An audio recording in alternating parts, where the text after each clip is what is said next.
Tennessee's defense has not been what we expected it to be so far this season, but it is nowhere close to as bad as the box score stats will indicate.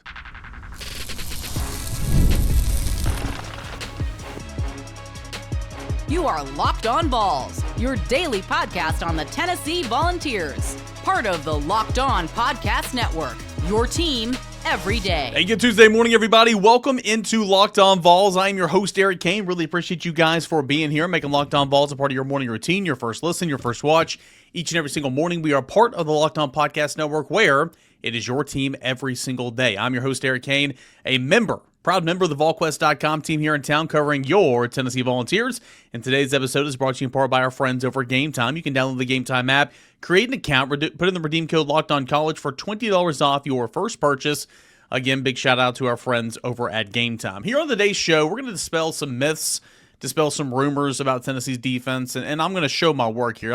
I'll say it here from the top. In no way, shape, or form am I trying to say that Tennessee's defense is elite or good or where it needs to be right now. They got a long way to go, okay? But, man, if you just pay attention to the box score stats, if you just pay attention to what the total defense says, scoring defense, and all that, you're going to be disappointed because you're missing out on what a lot of things this Tennessee defense has been doing pretty well through 5 games. But we know that in order for Tennessee to reach the heights that it wants to go where it wants to, win on the road, Alabama, Florida, contend for an SEC championship, obviously contend for a college football playoff appearance, this defense has got to keep getting better. It's got to improve. It does. But we are going to point out some things that the Tennessee defense has done pretty well so far through 5 games. That's coming up here in segment number 1, and then we're going to take your mailbag questions here in segments number 2 and 3, all that and more right here on a Tuesday show. All right, so you look at Tennessee's defense so far. You just look at it from a broad paintbrush, right? And you see exactly kind of where you're at. Tennessee's scoring defense in the SEC so far, in 5 games total, among SEC teams, Tennessee is number 15 in the country, or 15 in the conference, at 29 points allowed per game. That is not good, all right? Only 1 point better than that of Arkansas that just fired Sam Pittman. Offense is clearly not the issue at Arkansas, it's that defense. And I myself make comments about how Arkansas can't stop anybody defensively, but per the stats, Arkansas allows just 1 more point than Tennessee. Okay, so I'm showing you what the box score says right now. Then I'm going to get into the point of my message here.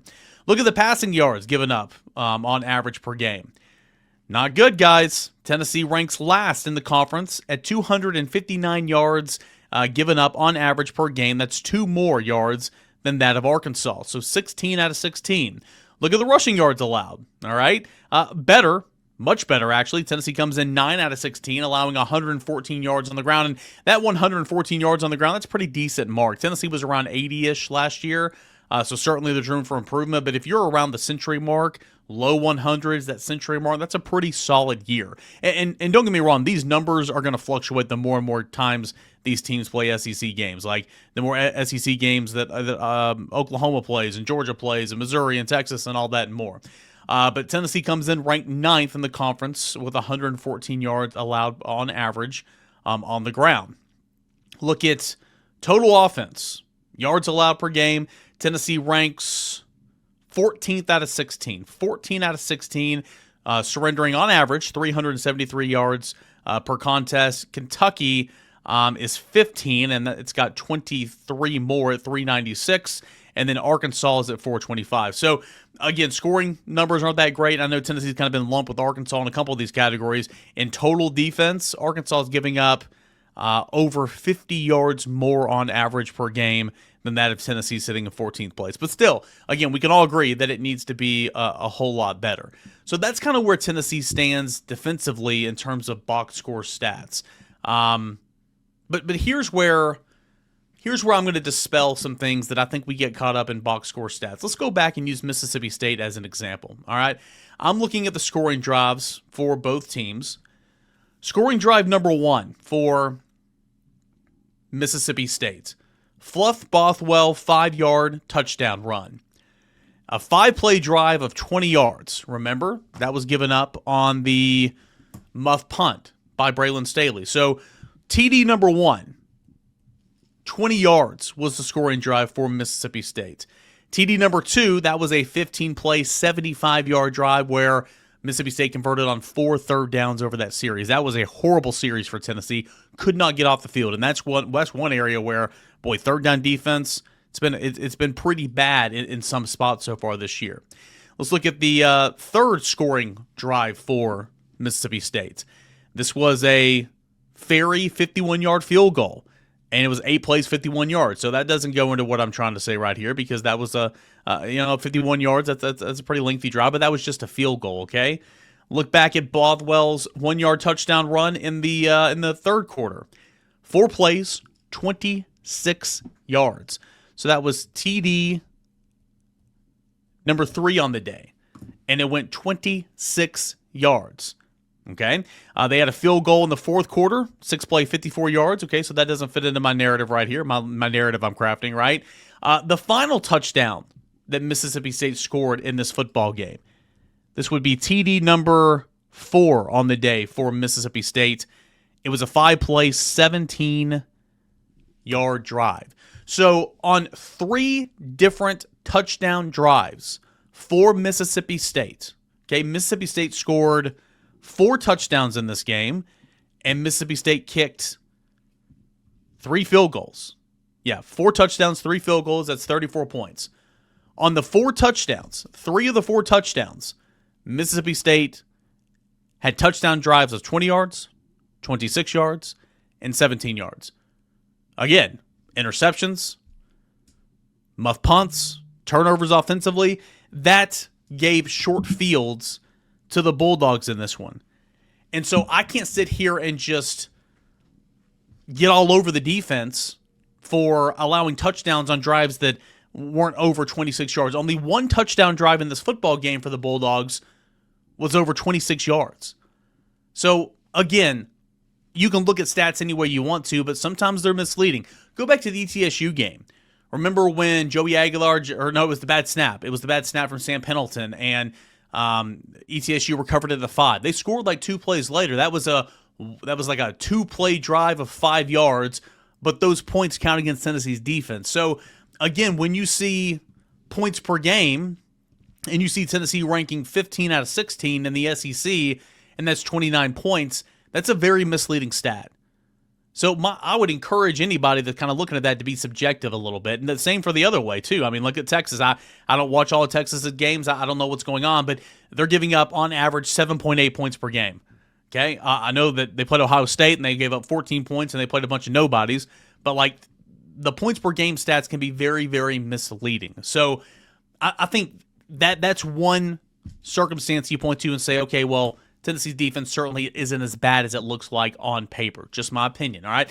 Let's look at some national stats, shall we? Tackles for loss. Team tackles for loss. Tennessee ranks 8th in the country with 41 TFLs right now through 5 games. 8th in the country, 2nd in the SEC to Oklahoma. That ranks 3rd.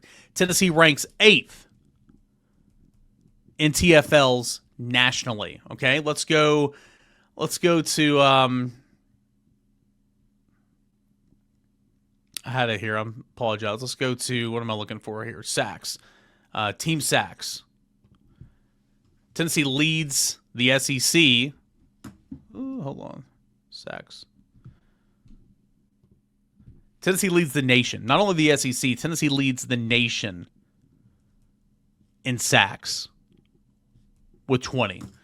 Tennessee leads the nation, not just the SEC. Tennessee leads the nation with 20 sacks. There was one other one I wanted to point out here, and I can't put these into different tabs on my computer, so just kind of bear with me here, please. Defensive touchdowns. Tennessee ranks 2nd in the country in defensive touchdowns with 4 on the year. Couple pick sixes, couple scoops and scores. I mean, it's incredible, right? Couple pick sixes, couple of scoops and scores. So Tennessee has had 3 fumble recoveries for touchdowns and 1 pick six. Tennessee's done a really, really good job in that regard with 4 defensive touchdowns on the season, and that is ranking 2nd in the country. I thought there was one more that I wanted to highlight. I guess not. I think it's like turnover margin, or I don't know where it is. Okay, I say all this to say, does Tennessee's defense need to tighten up? Absolutely. Setting the edge, forcing things back inside, not losing contain. In games where Tennessee absolutely dominated, shut down the run, like UAB, they were forced to become one-dimensional, and all they could do is throw. ETSU and Tennessee, that's going to skew the stats a little bit. UAB specifically because, Jalen Kitna, was originally at Florida, like he can play a little bit, right? But they had 23 yards rushing, so that skews the stats a little bit. Tennessee's got to be better against the run. Tennessee's pass defense is whatever. Total defense, okay, it needs to continue to improve. Scoring defense, I put no stock in whatsoever because of what I just said. The 3 of the 4 touchdown drives from Mississippi State the other day were no longer than 26-yard drives. And again, the one against ETSU was a 2-play 5-yard drive where they poked it in there after Sam Pendleton had a bad snap. Such a misleading stat. What I pay more attention to are the TFL numbers. Okay, Tennessee is 8th in the nation. The sack numbers, Tennessee is number 1 in the country. Takeaways, Tennessee's done a great job of taking the football away and setting it up and putting it back in the offense's hands. So is this Tennessee defense as bad as it appears? No, it is not. Does this Tennessee defense need to come a long way, use the bye week to get healthy, tighten up some things? 100%. I'll go back to what I said to begin the show. Like, for Tennessee to get where it wants to go, for Tennessee to be who it wants to be, the defense has got to keep coming along. But it is nowhere close to as bad as you probably feel like it is right now, in my opinion, or what Twitter will tell you or whatever, because if you look down into the stats, find the stats that actually matter. They also got to learn how to tackle better, for sure. So all this to say, maybe I'm not making any sense here. Maybe I'm not. But I think that Tennessee's defense is doing some things very, very well, but they've got a long way to go. But certainly not anywhere near as bad as what Twitter will want to tell you for sure. All right, hope that made sense. Maybe it didn't, but I kind of wanted to lead off the show talking about the defense today. I don't know, I was kind of compelled maybe. Hey, when we come back, we'll answer your mailbag questions, all that and more as we continue here with this Tuesday Locked On Vols. One of the tools that help make a huge difference for business owners is Quo, formerly OpenPhone. It's the same great business phone system you've heard me talk about before, just with a new name, and here's why it matters. Every missed call is money left on the table, potentially money left on the table. When every customer conversation counts, you need a phone system that can keep you connected 24/7. Quo is the #1 business phone system that streamlines customer communications. It works right through an app on your phone and computer, so no more carrying 2 phones or relying on a landline. I love Quo, formerly known as OpenPhone, because it lets your team share one number and collaborate on calls, collaborate on text messages. It's like a shared inbox, so no customer gets left hanging. See why over 90,000 businesses trust Quo, formerly OpenPhone. Get started free and get 20% off your first 6 months at quo.com/lockedoncollege. That's Quo, QUO.com/lockedoncollege. And if you got existing numbers with another service, Quo will port them over at no extra charge. Quo, no missed calls, no missed customers. Hey guys, welcome back into your Tuesday morning Locked On Vols, Twitter Tuesday mailbag edition of the show. That's what we like to do here on Tuesdays, where we like to hear from you every dayers. Could not do this show without you, so I really, really do appreciate you for being here. We'll start with Donnie, and Donnie kind of is going on what I just did the show on, right? What I just let off the show with. He says, I don't feel terrible about the defense. They only allowed 1 TD drive over 26 yards. Otherwise, they bowed up and stopped State.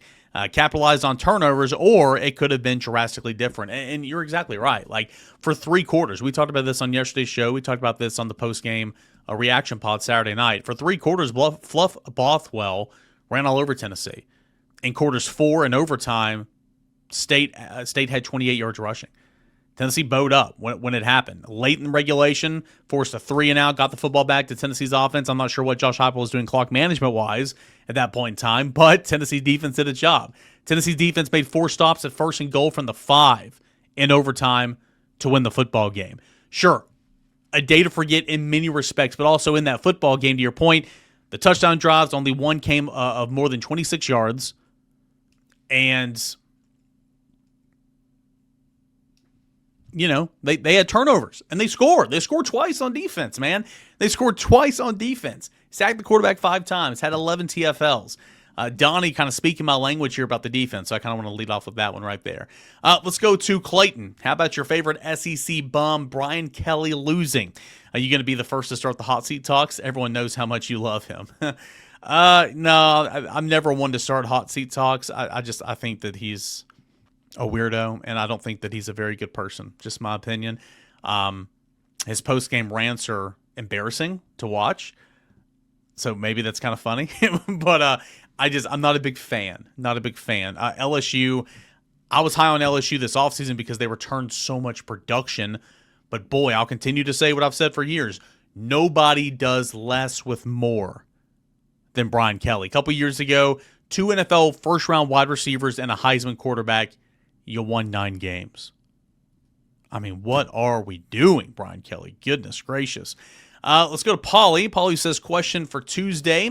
How much of the offensive resurgence do you credit to the scheme changes versus Joey himself? And to play devil's advocate, do you think Nico would be putting up similar numbers if he had stayed? Yeah, Paulie, I'm not saying you're doing this, but I do think it would be kind of silly to think that Nico would be doing the same thing if he was still here. Like, you got to give credit certainly to Joey Aguilar. He brings a different demeanor. He brings a different presence. He does a lot of things better than what Nico did. Nico did some things better than Joey Aguilar at points in times, or he has the potential to. But, I mean, Joey's been there, done that, played a whole lot of football. Again, Nico's only played football at the power level. Joey Aguilar's had a journey. A couple years in JUCO, a couple years in the Sun Belt, cup of coffee in the Pac-12, Big Ten, and then now here in the SEC. He's been around. He's seen that, done that. He's pretty much any experience on the football field he's been a part of. And I think that credits to his cool, calm collectedness that the offense just kind of feeds off of, and in return this team feeds off of. So, I think the tweaks to the scheme, more pre-snap motions, more alignment differentiations, variations in the route tree. This offense is much more diverse than what it's been in years past. I think that has a lot to do with it. But also, man, I think Joey Aguilar is a baller. And I think that he is a perfect fit for this offense, and we're truly seeing, man, how good it is with him right now. I mean, could it be even better if he was here in December? I don't know, man. But, like, Joey Aguilar has been – it's like this offense fits him like a glove. And I think it would be kind of silly to say that Nico would be finding the same success here. And I know that's not what you're saying, but I think that it's a little bit of both. But you give a lot of credit to Joey Aguilar because he's out there making it happen. At the end of the day, he is certainly making it happen. Ross chimes in case of the OPI call that wasn't. How does officiating crews decide whether or not to call a penalty? As you said, the official right there didn't throw the flag. It was an official in another part of the field. Does the referee defer to the official that threw the flag? Is there a hierarchy after the referee? What is the process? The hierarchy is, the white hat has the final call. The white hat is the crew chief. The white hat can override anybody, so the white hat gets the final word. But they'll get together and they'll talk things over, and that's what they did after that play. They'll get together, they'll talk things over. If they think that there's not enough there, they'll pick up a flag. Obviously, that play was not reviewable. Got a question in the Rocky Top Rewind the other night about should all scoring plays be reviewable, right? In Major League Baseball, at least at one time, I need to look this up, and I'm pretty sure it's still this way. In Major League Baseball, every scoring play is reviewable.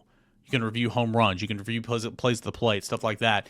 I think that'd be a really good idea to make every scoring play reviewable in college football. So, but in terms of the hierarchy, if you will, white hat has it. But now they get together, they discuss some things, and typically they work through it and they say, well, no, you can't do this because section 45 subsection C says you can't do this, and they kind of come to an agreement and all that. Obviously, the official that threw the flag from across the field thought he had the best angle, thought he saw something. And the crew went with their guy, and clearly he was wrong. Just a horrendous call. And I'll say this, and I don't know if I said this on the show on Saturday night or Monday morning, but I'm sitting there in the press box. I said, "Oh, that's OPI. Yep. Oh, there's the flag. Okay." Like, I thought it was clearly OPI, but I had the luxury of an iPad right next to me, and I see the replay, and I'm like, "Whoo, nope."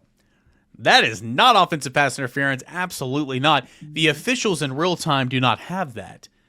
But still, you had an official from across the freaking field throw the flag because he thought he had the best angle. Makes no sense. So Anyway, there is a hierarchy. White hat, to my understanding, is white hat. I don't quite understand why that official would throw the flag, though. That's just kind of my opinion. All right, appreciate you guys as always for sending these in. I'll get to one or two more before we get to more in segment number 3. We got to go and hear from our guy Bruce. Bruce sent in a photo of himself at the game from Saturday night. Looking good, brother. Is that overalls? You got checkerboard overalls on? Nice. Is that a 16 jersey too? Nice. Hope you had fun, man. In the picture, I'm trying to see the press. I think I'm behind you in this picture. Yeah, I don't think I'm on that side, but hope it was fun. Obviously, Tennessee got the win. Question from Bruce. Why do we not target Brazel like we targeted Cedric Tillman? Seems to me the best receiver who can catch the football. Nothing against our other receivers, but they have more consistent drops, specifically number 14.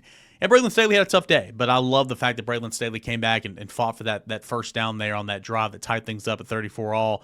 I like Braylon Staley. Give me Braylon Staley on my team. He had a tough day, but he's going to bounce back for sure. Yeah, I'm with you. Brazel's clearly Tennessee's best receiver right now. Well, I've got it up right now. I'm going to stop saying, well, is he anymore? Is he receiving touchdowns?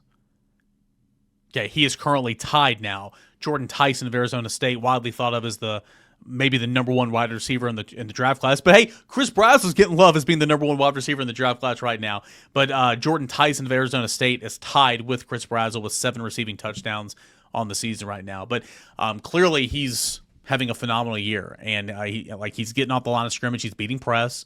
He's working through the second, third layers. They're being really creative in their alignment with him, and I think that benefited him specifically. They ran a formation the other day where they had trips to one side, and it's called a nub close formation. They had trips and then a tight end on the other side with no outside receivers. And they ran a couple of plays with that, and then on the third play, they took the shot to Brazel out of the slot, and I thought that was really, really nice. But anyway, why don't they target him the way they target Cedric Tillman? Yeah, man, Alex Golesh loved him since Cedric Tillman. Pittsburgh game a couple years ago, they had 21 targets to Cedric Tillman, 18 receptions or something. And I remember I specifically asked Alex Golesh out in the hallway that like Monday or Tuesday, I'm like, why did you go to Cedric Tillman so much? He's like, I trust him. And when you're on the road trying to find a way to win, you go with the guy that you know is going to make a play, and that's Cedric Tillman. And so I think Hendon had a ton of trust in him as well. Those guys were linked up, man. Those guys were on that same wavelength. And I think Joey Aguilar he spreads the wealth, man. I mean, you look at like second game this season, where Tennessee's had over multiple receivers over 100 yards receiving. Nobody's getting the short end of the stick, right? I mean, he is spreading the wealth, and there's not a true number one alpha dog. I mean, Chris Brazel could certainly make the case to be that right now. Don't get me wrong, but I think Joey just kind of spreads the wealth a little bit. Because you remember in 2022, even when Cedric Tillman was healthy to begin the year, Jalen Hyatt was not Jalen Hyatt. John DePayton had gone. Brew McCoy was new to the program. Hendon and Tillman just got really synced up there in 2021. And so I think that had a lot to do with that. All right, Bruce, hope you're well, man. Glad you enjoyed the game. Good picture. We'll come back, answer more of your questions when we return right here on this Tuesday morning. Lockdown Ball. Stay tuned. The NFL season is here, and FanDuel has an offer that you don't want to miss. Right now, new customers can bet just $5 and get $300 in bonus bets if you win. That's right. Pick a bet, put down $5, and if it hits, you're going to unlock $300 in bonus bets to use across the app. Man, I love using the FanDuel Sportsbook app because there's so many ways for me to play. I like to build parlays, player props, even following the live lines during games like Monday Night Football last night. It makes watching every game even more exciting, and when you got something on the line, it really makes it kind of thrilling. Whether you're a casual fan or just love diving into the stats, FanDuel makes the game day experience so much better, so much more fun, and you can put some coin in your pocket. So what are you waiting for? Visit FanDuel.com to download the FanDuel app today and get started. That's FanDuel.com. FanDuel.com, where you can make every moment more. All right, guys, we got a final segment left here on this Tuesday morning. Locked on Vols. Do want to get a quick word in here that Arion Carter, 17 tackles, that PBU pass breakup to end the game the other day, netted him Defensive Player of the Week honors in the Southeastern Conference. Right now, 49 tackles leads the SEC. That's 15 better than the next closest player. He's tied for second among Power 4 players in tackles. 17 tackles, game-winning PBU, tied for the most tackles in FBS player in a game this season. Arion Carter, from a production standpoint in terms of tackles, man, he's racing up the leaderboards, though. So congratulations to him. Tyree West, the co-defensive lineman of the week in the SEC as well. So congratulations to those guys. Kickoff time, Tennessee and Arkansas will be at 4:15. Not this Saturday, next Saturday on the SEC Network, in case you didn't see that yesterday. A couple more here. We'll work through these pretty quickly. Only got a couple of minutes left on this show. Raphael wants to know, does Joey Aguilar have what it takes to be an NFL quarterback? If so, why? If not, why not? You know, it's interesting. Coming into the season, I'd be like, no chance. But seeing what he's done so far while at Tennessee, seeing what he did against Georgia, seeing what he did against Mississippi State, where, man, his numbers should have been so much better, you know, with a couple of touchdowns, one that was wiped off the board and one that was dropped.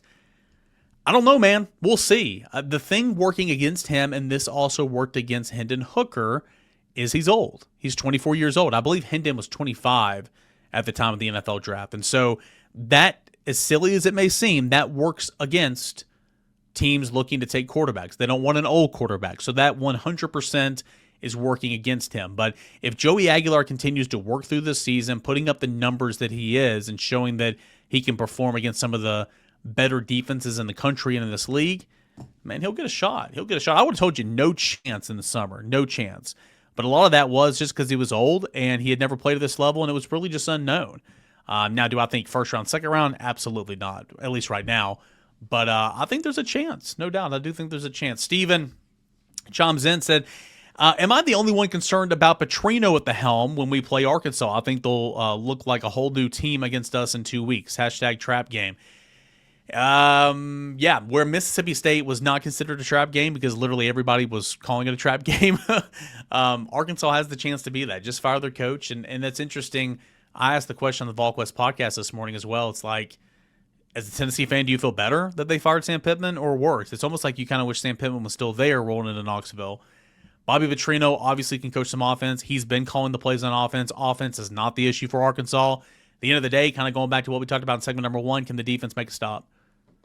You know, where Arkansas's defense is so statistically bad, and Tennessee is in some areas. Tennessee makes plays, gets turnovers, sets up short fields, cashes in, sacks the quarterback, TFLs. Arkansas's defense doesn't do any of that. So need to be ready, no doubt. But as far as, like, will they look like a completely different team? Maybe they'll play inspired, but the offense is not the issue, and Petrino's the one calling the plays offensively. Chris said, our D has been lackluster this year. We're sitting about 40th in rushing D. What adjustments / players coming back would help? Yeah, we talked about the defense in segment number 1, and this is, again, when somebody writes something like this, that's fair because it's fact. Chris is true. What Chris said is true. Like, I'm going to look it up right now. He said we're sitting about 40th in the country in rush defense. Tennessee is actually sitting 38th. Tennessee's given up 114 yards. So where they were like 9th in the SEC, that's 38th in the country. And the run game is what your bread and butter, right? Run the football, stop the run. And that's something Tennessee's offense hasn't done very well in 2 SEC games. But to improve on that stat, what adjustments need to be made? They got to contain better. They got to set the edge better. Too many times, it's not just defensive ends, it's linebackers coming down, it's star players, safeties. Got to set the edge better. They're losing contain way too much. I also thought lighten the box a little bit whenever, you know, Moy was out and Hobbs is out. Moy's back now. Hobbs is on his way. I think he'll play against Arkansas. You're not having those guys play 60 snaps and not forcing guys like Jamal Wallace or Ethan Utley, who's going to be a good player, but he weighs like 260 right now, right? Like getting a little bit more beef up in the middle, and I think that'll help. But certainly you need to take the energy you had in overtime in the fourth quarter and put it for 4 quarters because the first 3 quarters against Fluff Bothwell was horrible against Mississippi State, but the fourth quarter in overtime was much, much better. Steven, what are your thoughts on David Sanders and his short play on Saturday? Do we get McCoy back for Arkansas? What's wrong with our rush defense? Okay, so I just talked about rush defense. McCoy for Arkansas, that's kind of been a popular date that we're hearing, like, reportedly out there. I don't know. Maybe. We'll see. I think this week the bye week will say a lot. Like, does he get out there and do team periods in practice? Does he do 11-11? You know, we'll see, right? He will play this year, in my opinion. I don't know if it'll be for Arkansas, but I think this week, this bye week, will be very telling in that regard. David Sanders, thought he looked good, man. Hate that he had a false start. That's awful. But they ran right behind him for the game-time touchdown. I think that he was jacked up, ready to roll. And, we'll talk about this later on the show this week, but I would envision a lot more David Sanders moving forward. But no, I was pleased. I was pleased. Brian, if you had a choice of a quarterback who you think will be in the portal after this year to give us another option for the difficult 2026 schedule, who would you go all in on? Or do you trust the current QBs and Faison Brandon? I don't know, man. Like, I'd have to sit there and study the best quarterbacks in the country, and then I would have to predict if they're going to hit the portal or not. So, like, I don't think there's any way to answer that question right now. George McIntyre is 1,000% going to be in the conversation to be Tennessee's starting quarterback. Same with Faison Brandon. If Jake Merklinger is still here, then 1,000% he'll be in that conversation. It's kind of hard to argue, though. Going to getting a stopgap quarterback, it's been working well for Tennessee. Twice it's worked really, really well for Tennessee, but I think there's a lot of upside for George, and I think Faison Brandon is going to be really good. So I can't answer that question yet to answer your question. Kurt's got one here. Considering this game is one that Heupel has lost multiple times over the past few years, is this the type of road win he needed? Yeah, I mean, I think he needed it for sure. He's won on the road as well. Remember LSU, a big road win. He's won other places on the road, so I'm not going to act like he hasn't won on the road. He had won 8 times on the road in true road games while at Tennessee entering that game. But, I mean, finding a way to win, I think that there's confidence builder for him for sure, just like it is the team. Randy wants to know, with 11 men on the field, why is it called 12 personnel? 1 running back, 2 tight ends, 12 personnel. 1 running back, 1 tight end, 11 personnel. Tennessee's base formation is 11 personnel. 1 running back, 1 tight end, which means 3 receivers. 12 personnel is 1 running back, 2 tight ends, 2 receivers. Big Ten football, 1 running back, 3 tight ends, 13 personnel. Big Ten football, old school Big Ten football, 23 personnel, 2 backs, 3 tight ends. We could go on and on and on. All right, so there's that. Randy, appreciate you. Chris, does anyone know what's going on with Ricky Gibson injury? Everyone in the media keeps saying he's not coming back this year, but we have 0 reports on the injury. Usually for season-ending injuries, we have more specifics. He's in a sling, man. There's pictures out there. He's in a sling. I don't expect him to be back, and we'll see if Josh Heupel addresses it, but I don't expect him to be back. He's in a sling right now, and he obviously had surgery, so I don't expect him to be back. Last question, we'll go to Joshua. Do you think there was a point in May, maybe later, when Josh Heupel realized Tennessee significantly upgraded their quarterback and he just started laughing? I'm just trying to imagine that moment was like. How did Heupel react? High-five the quarterback coach? I don't know, man. I think after some of these games, certainly there's been some laughing and there's been some high-fiving because Tennessee knows they got a player for sure. I don't know if that moment was in May, during camp maybe, during the season. I don't know, but I like to think that there's been a moment where Josh Heupel's like, you know what? We're good. This Joey Aguilar guy, hey, he can play. And I think that's been a fun conversation for sure. All right. Appreciate you guys for being here. Thanks so much for making Locked On Vols your first listen, your first watch each and every single morning. We're a part of the Locked On Podcast Network, where it is your team every single day, free and available wherever you get your podcast. Tell your friends, tell your family members, this is the show for them. If you're a Tennessee fan, you need to be locked in here to Locked On Vols. You see what I did there? Appreciate you guys as always. We'll be back. We got loads of content here on the bye week, assessing self-scout wise. We did defense today. I'm going to do a positional power rankings through 5 games, surprises, causes for concern. How can this team be even better than where it is right now? Has my predictions changed here at the first bye week on record predictions or what this team can accomplish this season? All that and more coming up this week right here on Locked On Vols. Tomorrow's show, going to chat with John Neighbors, Locked On Razorbacks. Not a true crossover. We'll do that next week, but I want to get his pulse on the fan base with all the changes, and we'll have Ward Wednesday. All that and more coming up tomorrow on Locked On Vols. Thanks so much, guys.